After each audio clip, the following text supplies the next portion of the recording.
Hey, salut!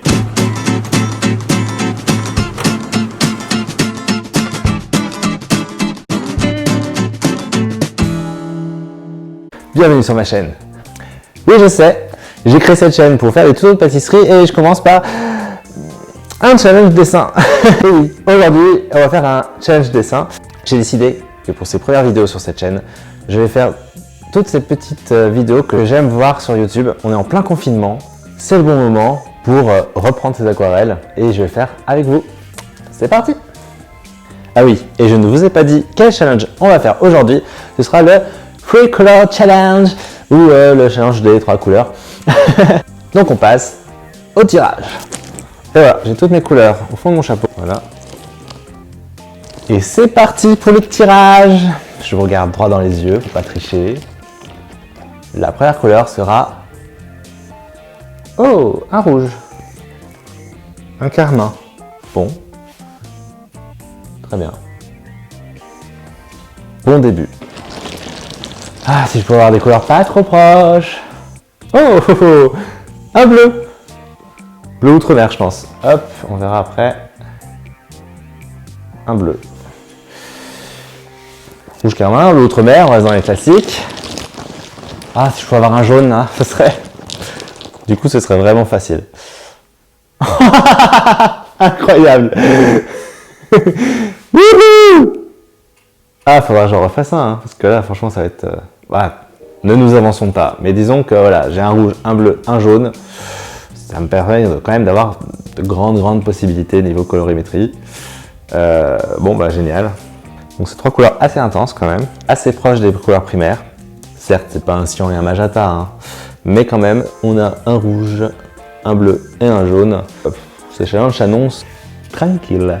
Je vous retrouve sur mon bureau pour justement tester ces couleurs, différents mélanges qu'on peut obtenir. Donc pour ce faire, j'ai nettoyé ma palette, ce que je fais jamais.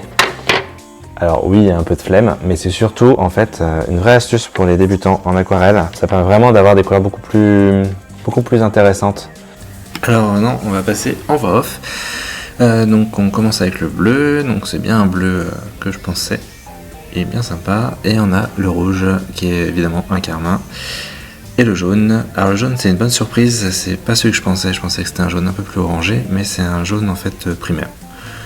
Donc encore plus facile de faire des mélanges. Donc je mélange le jaune et le bleu et j'obtiens un très beau vert. Et voilà, je fais de plus en plus jaune pour avoir différentes nuances de vert. Après on a le rouge, donc mélangé avec le orange et on obtient avec le jaune pardon, et on obtient du beau orange. Donc là aussi évidemment c'est plutôt pas mal parce qu'on a quand même un beau rouge et un jaune primaire, donc on a de belles couleurs là, jusque là, pas de grande surprise. Et pour le bleu par contre, je m'y attendais un peu, on n'obtient pas du violet parce que évidemment c'est pas du cyan et du magenta. On obtient une espèce de gris violet un peu foncé, mais c'est très intéressant justement pour avoir de beaux contrastes. Maintenant je m'attelle à faire des mélanges des 3 couleurs et on obtient évidemment sans grande surprise des bruns. Donc voilà, plus ou moins jaune, plus ou moins rouge, plus ou moins bleu. Donc ça c'est vraiment cool. Et c'est parti pour le crayonné. On va partir sur des valeurs sûres.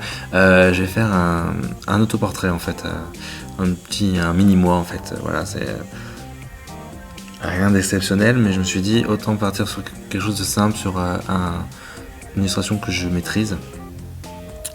J'ai fait cette position, je ne sais pas du tout pourquoi, pour changer un peu, pour voilà, mais bon. Genre je tiens un plateau invisible, c'est un peu ridicule, mais après j'ai trouvé une astuce pour que ce soit utilisable, cette main là dans l'air. Donc je commence à utiliser du jaune et je mets un peu de rouge vers la tête, ce que je vais du coup m'en mordre les doigts après parce que je vais me rendre compte que c'est trop proche de la couleur de la peau, donc il n'y a pas assez de contraste et c'est pas top en fait. C'était une mauvaise idée. Donc je pose mes ombres en mélangeant les 3 couleurs, en ayant différentes teintes de brun justement, c'est ça qui donne de la profondeur à l'illustration. Donc voilà, petit à petit je mets mes valeurs. Alors là j'ai voulu commencer à faire le motif du t-shirt sur quelque chose d'humide, donc forcément c'était moche, mais heureusement j'ai pu le rattraper. Je reprendrai du coup les rayures plus tard voilà, quand enfin ce sera sec. Là c'est sec, c'est bon, je peux faire les rayures. Faut toujours que j'aille trop vite, mais bon, c'est pas grave. Et c'est vrai qu'avec l'aquarelle, il faut savoir attendre. Après, avoir un sèche-cheveux, c'est une bonne idée aussi, hein. Ça peut vraiment permettre de sécher les couches plus vite. Du coup, voilà, je mets toujours mes valeurs de plus en plus. Là, je trouve que justement, il manque du noir et je fais une entorse. Les puristes vont dire ah oui, donc il y aura les 3 couleurs plus j'utilise le noir et le blanc parce que j'estime que c'est pas vraiment des couleurs. J'aurais pu obtenir pour la barbe et pour les cheveux une teinte marron foncé comme ça à force de faire des couches et des couches et des couches, parce qu'en fait plus on fait des couches, plus on arrive à foncer la couleur, à avoir une couleur intense et foncée, mais voilà, c'est beaucoup plus rapide de mettre un peu de noir, et puis c'est un côté un peu illustratif que je voulais au final dans ce choix de sujet est très illustratif, du coup je me suis dit autant utiliser le noir, et c'est vrai que pour les lunettes c'était pratique de le faire en une couche, hop, des lunettes noires, paf, nickel. Et là j'estime que le fond était vraiment trop clair, et j'adore ce jaune, je trouve qu'il est vraiment peps, du coup j'ai décidé d'en mettre beaucoup, et mettre un peu de nuance de bleu dedans pour nuancer. Mais c'est vrai que j'avais une belle gamme de verts que je n'ai pas utilisé au final. C'était un peu dommage, mais bon. Et là je mets des roses de blanc pour... Je fais toujours ça à toutes mes aquarelles de toute façon. C'est vrai que c'est mieux de faire la réserve de papier pour avoir du blanc, mais bon, quand on a oublié, rajouter du blanc c'est pas mal. Et du coup, ouais, j'ai fait une espèce de masse blanche au-dessus de ma main pour pouvoir mettre justement les 3 couleurs que j'avais de base, pour montrer que cette illustration a été faite avec ces 3 couleurs là. Donc ouais, on est vraiment très proche des couleurs primaires. Et voilà. Donc voilà, voilà le résultat.